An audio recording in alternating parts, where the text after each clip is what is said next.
replenishing ourselves is and must be a crucial part of our daily, call it routine. We do it in terms of the breath, of course. If you don't replenish yourself through the process of breathing, getting in enough air, enough nitrogen, enough oxygen, enough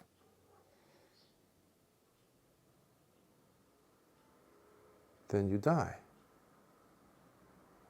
When you're giving somebody CPR, somebody whose breathing has stopped, why otherwise, go through the trouble of pumping their lungs with oxygen, making sure they're alive? So of course we replenish. It's a no-brainer, as they say, right? Food you can get away with not feeding yourself for a few days. Fasting is good, but the point is not to get to the point where you start to starve yourself, whether through malnutrition, eating the bad type of diet that does more harm than good. So you need to get nutritious food that has high nutritional value. So you replenish. Water, the same thing. You have less of a window compared to food. You need to replenish with water more than food. Okay? Understanding, which we have knowledge, the term knowledge for. One has to make sure that there is a flow, uninterrupted flow of knowledge coming into one's mind, one's understanding of the world and oneself, relationally, socially, understanding of one's own emotions, that this is not about the world against me type of a thing. It has a lot about me with the world, with you, with others, with the, social things that happen. Okay. So you need to replenish yourself with proper understanding. And understanding is a development that happens, of course, but you need new data that doesn't just come in and try to replenish the old misconceptions, because that would not make it any, replenishment in a sense, because it would be suffocating you further and further. It's like a tightening of the grip of a hand that's on your throat. It's trying to strangle you with ignorance, what we call delusion. Wrong information, wrong data. And the way to know that this is happening is to see the quality of your mind, the quality of your emotions. Are they feeling like they're expanding more and more, where you're okay to sit down with yourself, where you're okay with different opinions around you, despite the fact that you don't agree with, but you're settled in your state of what the Buddha says, contentment. Santuti, that serenity, is there that developing? And that's how you know that what was introduced into your mind did not tighten you up. Tension, what's sometimes wrongfully called stress, let's say, even though there is stressful elements to it. So your dukkha level has to decrease in the face of replenishment. And one of the best ways you replenish yourself is through acts of generosity. Because that's the quickest. Because it might take you time to develop in virtue. It might take you time to find the various different constituent parts of, the set of circumstances where you are able to behave virtuously in the face of certain situations. That requires the universe to have in store, well, to have a set of events that happen around you. You have to be certain places, etc., facing certain conditions to be able to be virtuous, typically speaking. But generosity you can do at any point. That's why, unfortunately, dana in Buddhism is the term generosity. Unfortunately, it has not been explained properly often. It has become something like it's the thing that you have to do. Well, most people don't know what that means. So many people have a sense of guilt if they are unable to, or which pushes them into a sense of, if it's a have to, then it creates a certain stifling or rather compulsion in the person. So now it becomes like, it's like, oh, okay, yeah, I have to do that. Stop when that's the case for you, because that is missing the whole point. That's not what generosity is really going to serve. So first thing to remember about doing dana, which is the term in Buddhism that we use for generosity, being generous, again, with your time, energy, money, resources, support, understanding of the teaching, and then you share that with someone. If you show someone that there's a hole, a ditch there that's covered up with leaves, careful, because it's a trap, because I've fallen into that, and now this total stranger, this traveler on the road, hears your words and they avoid by evading that trap. You just saved another human being. By what means? You decided to share what you had. So you're sharing what you had, what you have. The highest of which is Dhamma, Lord Buddha says, to share. It's quite replenishing. It's beautiful. You can share your smile with someone who's mean looking, and you have nothing, basically, on the surface at least, there's no benefit that's going to come to you, one would say. But you just feel like sharing the smile because it's very scorched. It's a scorched desert there. What if I actually drop a bucket of smiles there in that direction? With, people that you meet. But this was in reference to the, let's say, support that's given, specifically in this case, to a bhikkhu, Buddhist monastic, a monk, who receives his requisites, as the case here is. Requisites of robes, requisites of food for daily sustenance, of medicine, of a shelter, a roof over your head. We have literally countless stories and events that have happened in the life of the Buddha and the disciples, where individuals came to the Dhamma because of a moment of inspiration, because they've seen something, they were encouraged, they were moved into doing and going out of their comfort zone.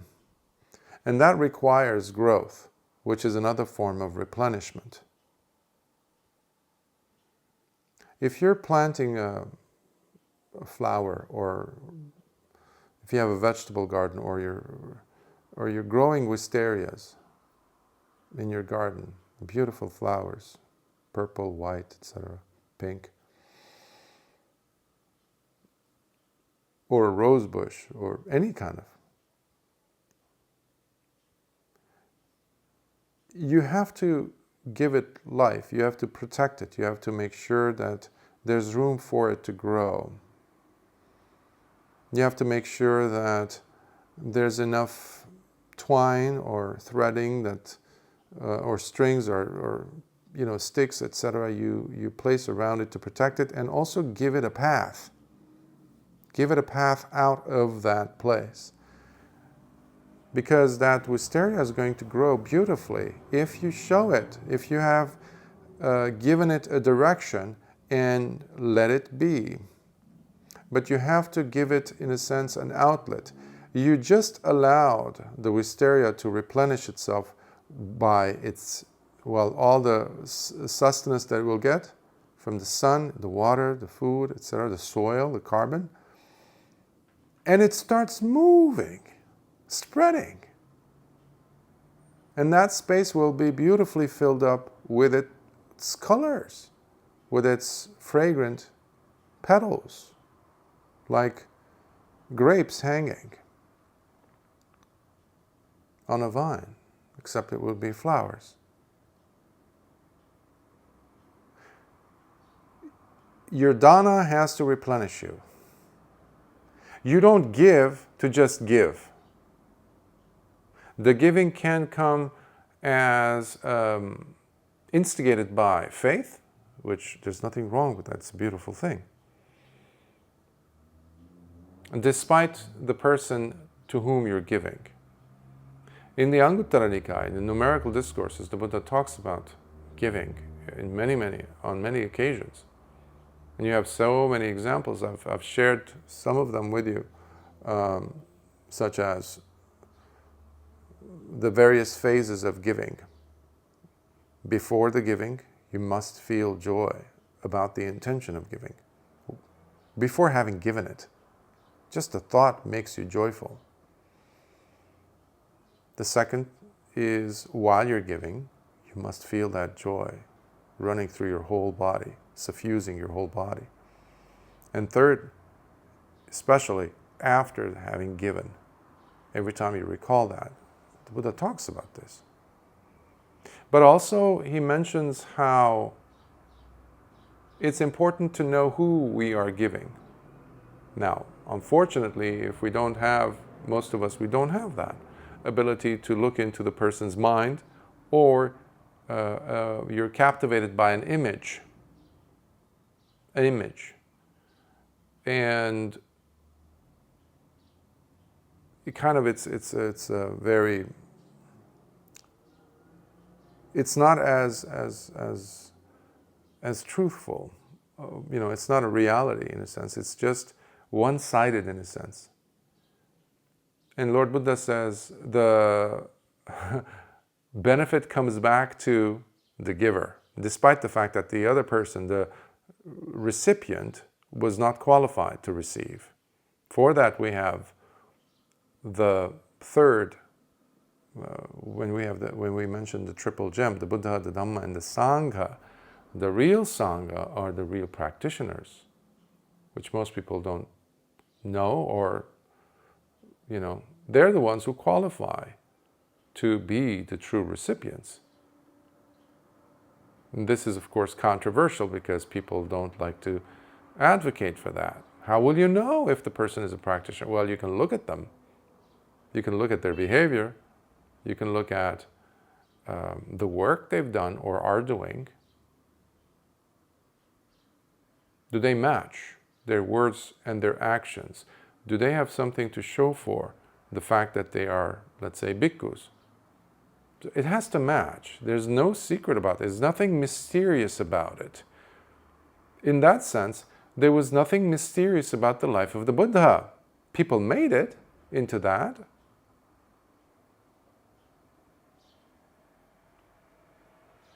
But it's not the kind of replenishment I'm talking about here. Because it's immediate. Because dana is very much part and parcel of the Dhamma. What do I mean by that? One of the qualifiers, one of the attributes of the Dhamma is that it is immediately effective. It is visible right here, right now. It's unmistakably here, in your face, if you will. Right here. In your face is a term we use in America a lot. So it's like immediate. It's the essence of tangibility, in a sense. Unmistakable. Similarly, with the dana that one does, it has to have that sense of replenishment coming back to you. It's not one directional, that's what I'm trying to say. But however, it will be one directional if the person giving to the wrong person. That's the situation. The second one is when the giver is not giving it with the pure heart, with the real, based out of the real reason, with the right intention. So intention comes back, and that's the spine of karma. Intention is what makes karma. If there's no intention, it dies right there. It's a stillborn, if you will, act. It was dead on arrival. In that case, the recipient, if it's a saint, we have that, we call, it's a term that you don't see in the suttas, of course, but we have other terms for noble disciples, and an arahant, of course. He's the ultimate, in a sense, true saint, using Western terminologies, such as Venerable Sariputta, Venerable Mahamoggallana, and countless others. Bhikkhuni Upalavanna. So many. Mahapajapati, Bhikkhuni the very, very first Bhikkhuni, the mother of all Bhikkhunis, I call her.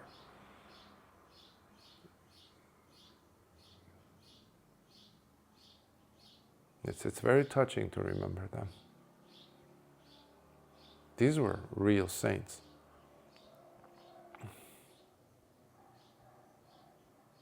But imagine giving a piece of bread to Venerable Mahamoggallana or Bhikkhuni Mahapajapati. Imagine.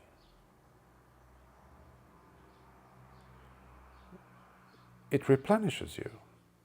It's immediate. When Venerable Mahakassapa was coming out one day of his Nirodha Samapatti, which is the cessation of feeling, and basically consciousness, not just cessation of feeling and perception, but a meditator, and this happens only within this Dhamma and discipline. It doesn't happen in any other tradition. It cannot. It's only present in this tradition because it requires a Buddha to make it available for beings to get into that with the practice of the Noble Eightfold Path, of course. Anyhow, he was coming out of that Nirodha Samapatti, it's called, cessation of consciousness, and he was in it for 7 days. So he looked and he said, well, this is a good opportunity for beings to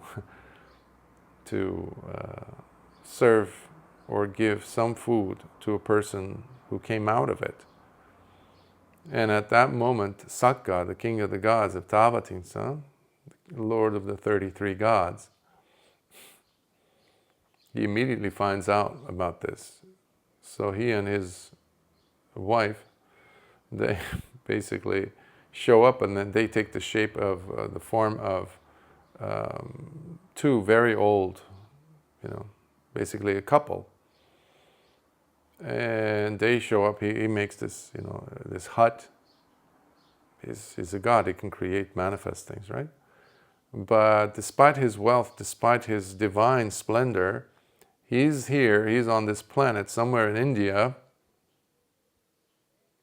right below the hill where Puppala cave was, or hermitage of Venerable Mahakassapa, waiting for a Venerable Mahakassapa to pass by so he can offer the food to him so that he can get the rewards from that, to get replenished. This is the king of the gods, basically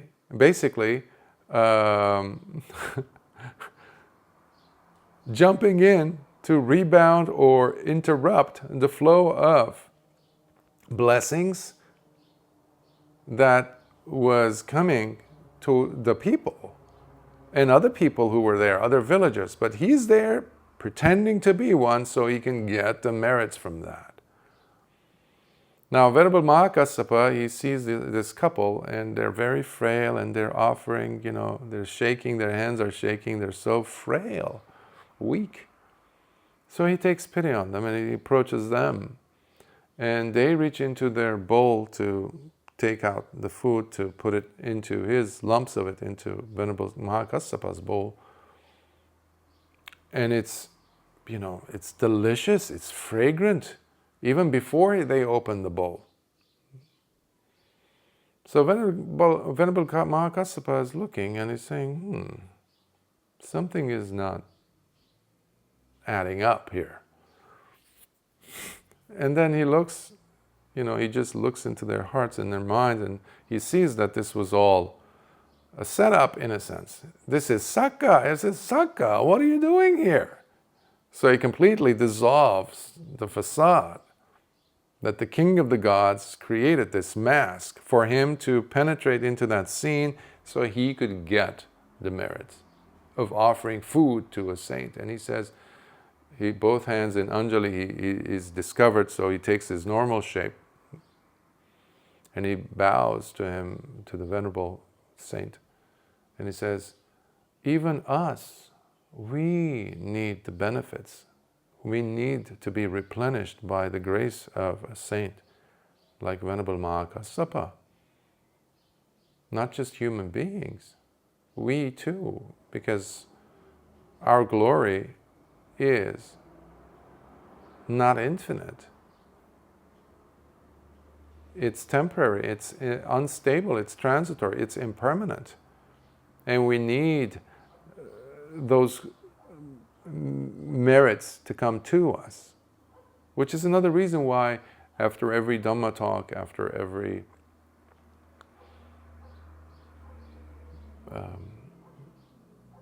you have that transference of merits. We also include the devas in there.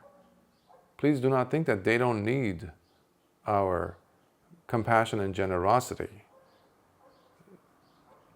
be directed, projected at them, to them, so they can also participate in the goodness and the loveliness of the work that we're doing. So even that is replenishing. So you feel joyful. You feel joyful that you're doing this. So it's not one directional. And by the way, there's the other the other third phase of what I was saying as to, one person's giving to a person who's not deserving, right? Where the benefits come to the giver. The other one is where the person being given to is deserving. We have that as I was saying, in the Sanghas qualifiers, where we have Supatipanno Bhagavato Savaka Sangho. That's when we are reciting the qualities of the true and noble Sangha. Lord Buddha repeatedly says how important it is for us to give it to someone who's deserving. And for that, you need to do some work. Remember, this is your replenishment that we're talking about. It's not a matter of just giving, an act of giving.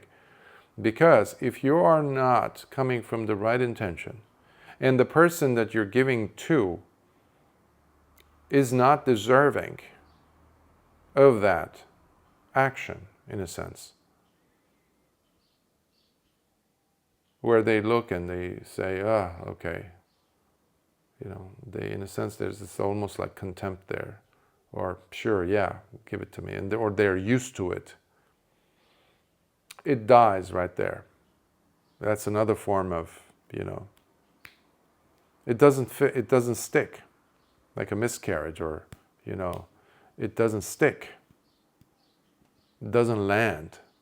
There's no life there in that action, because the giver is not coming with the right intention, and the receiver doesn't even have any sense of worthiness to be receiving such a thing. So it dies right on the spot. These are not my words. This is coming from the Buddha. You can check it in the numerical discourses. But then Lord Buddha says the best one, the best version, is when the giver is coming with the right intentions and the recipient is the right person, like Venerable Mahakassapa. That's when the magic happens. That's where the true replenishment happens. Because both, in a sense, gain. Because when there is the transference of merit, when a Dhamma talk is given, there's healing, but there's also light, there's also beauty. That's why it's such a compelling force that when there's true Dhamma being spoken, other beings show up. Non-human beings show up. Celestial beings show up. The power of it is so strong, and similarly, so it's not just human beings listening to a Dhamma talk at that moment. No. It reverberates throughout the universe. They show up, they're there. Not everyone can see, of course. But the energy is so impactful. Similarly, when the act of generosity is so pure and beautiful, even if the recipient isn't physically there, but you're making this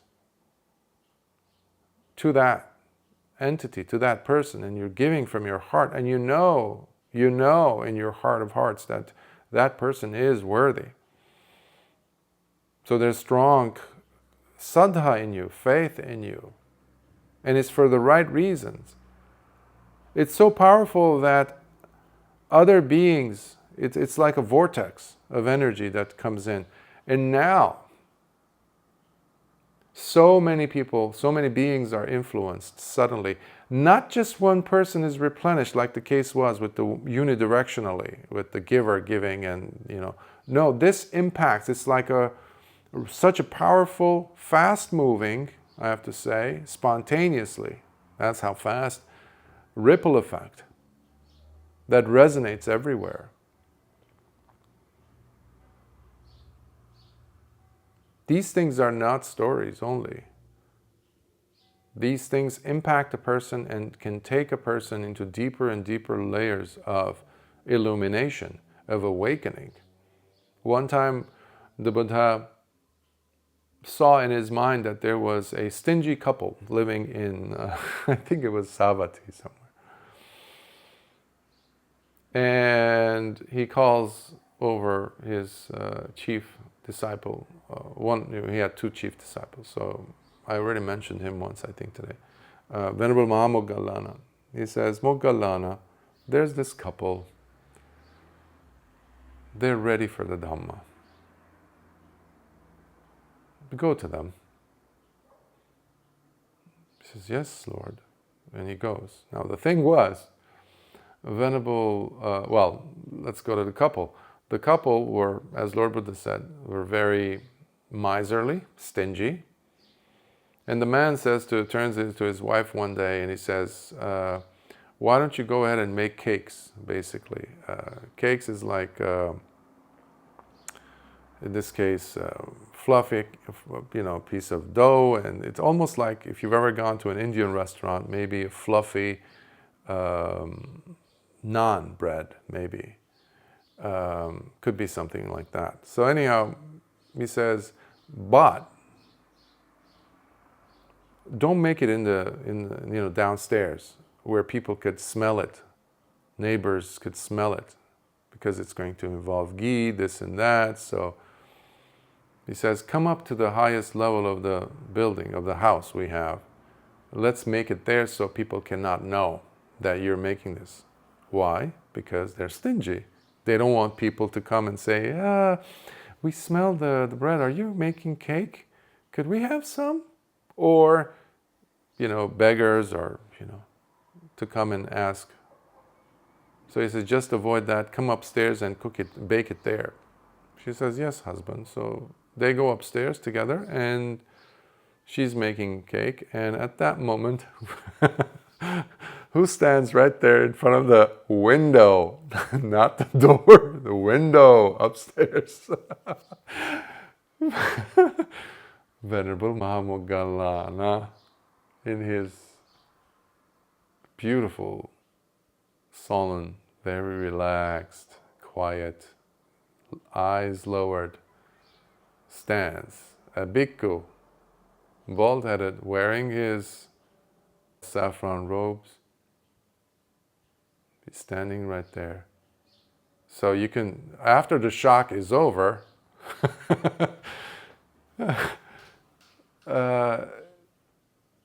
they're now looking at each other, the wife and husband.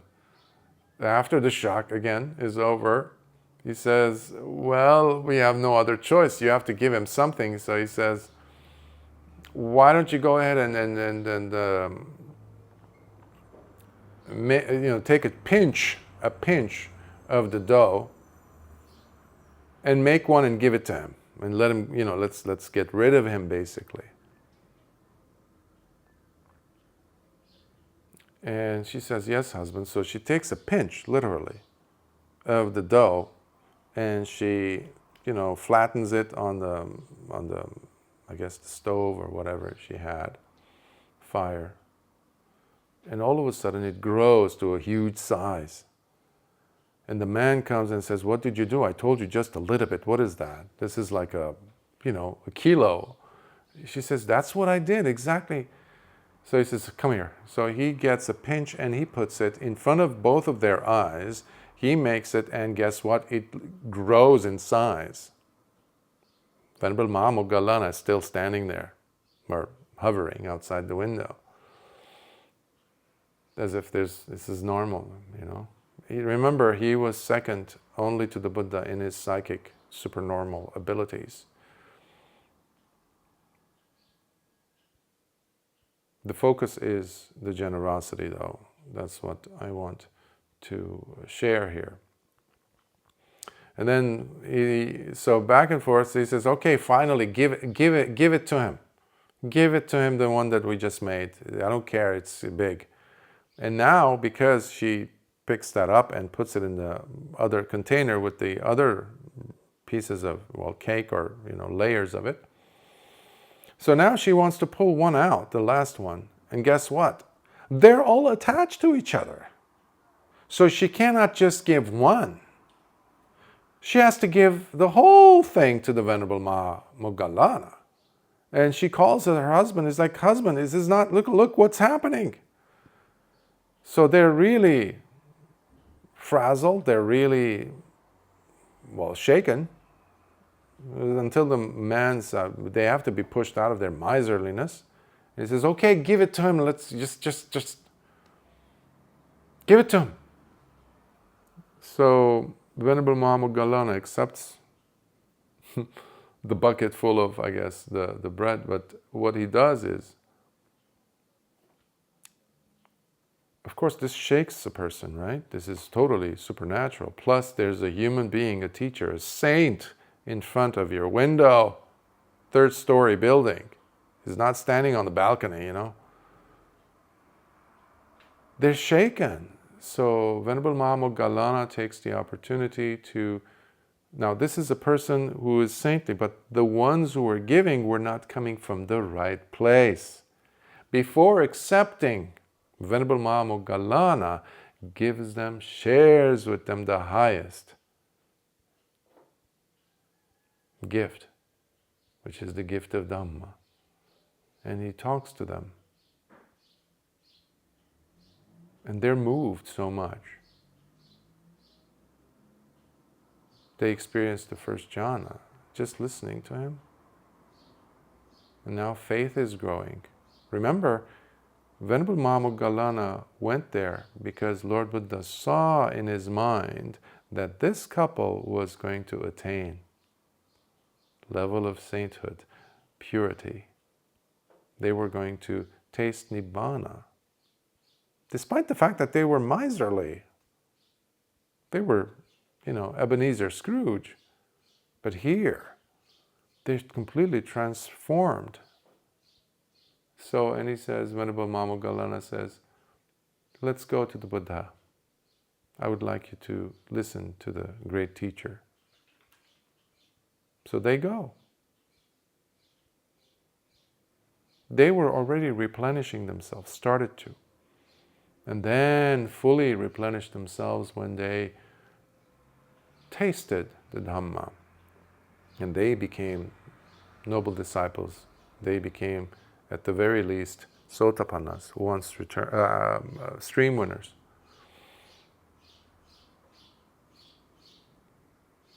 There is a possibility when we are giving, if we're giving for the right reasons and coming from the right place and to the right person,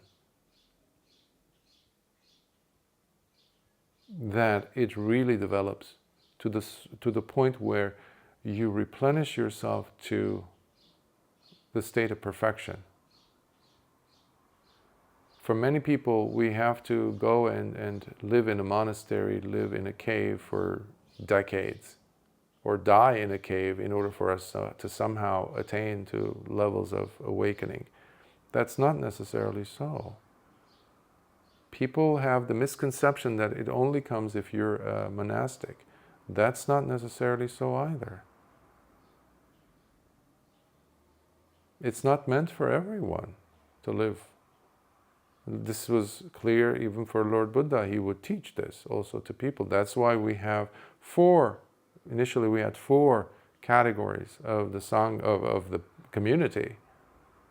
Lay male and lay female householders is part and parcel of that group, that structure. The male and female monastics, male and female lay people.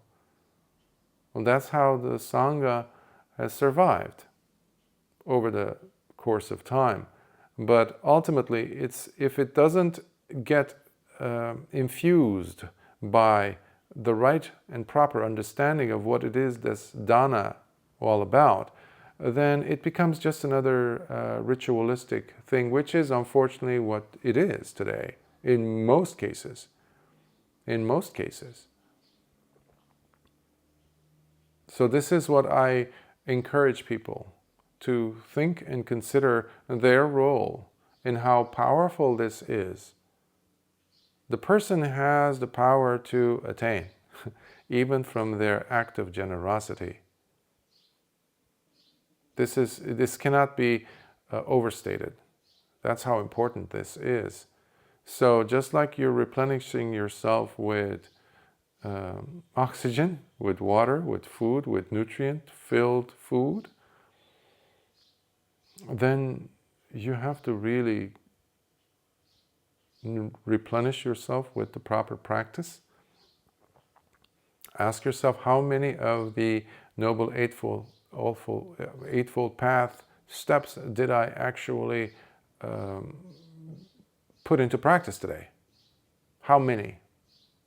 Did I practice right speech? Did I practice right effort? Did I practice right mindfulness? Did I practice, which one did I practice today? But the easiest one to practice is dana. That's why Lord Buddha would always start, unless the person was very developed, ready. Again, you have countless examples of this in the discourses, countless examples of this, where the Buddha would teach dana first, because that seems to, especially now in the world, it seems we've lost our faith in the efficacy of generosity because of what we have seen over the course of time in the world, where people have sadly been abusing that and misrepresenting and turned it into some type of an economical or financial gain in enterprise. That has nothing to do with dana. I've talked about this many times where I was critical of this in the Sangha in the past and in the today's world and how things are going, especially in the world. But the reasons have to be reevaluated in us as to why I'm doing this. How much of it is true, genuine, beautiful Dhamma there in my wanting to do this.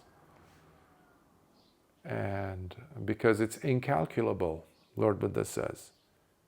Another place he is asked about who is the best person to receive a dana.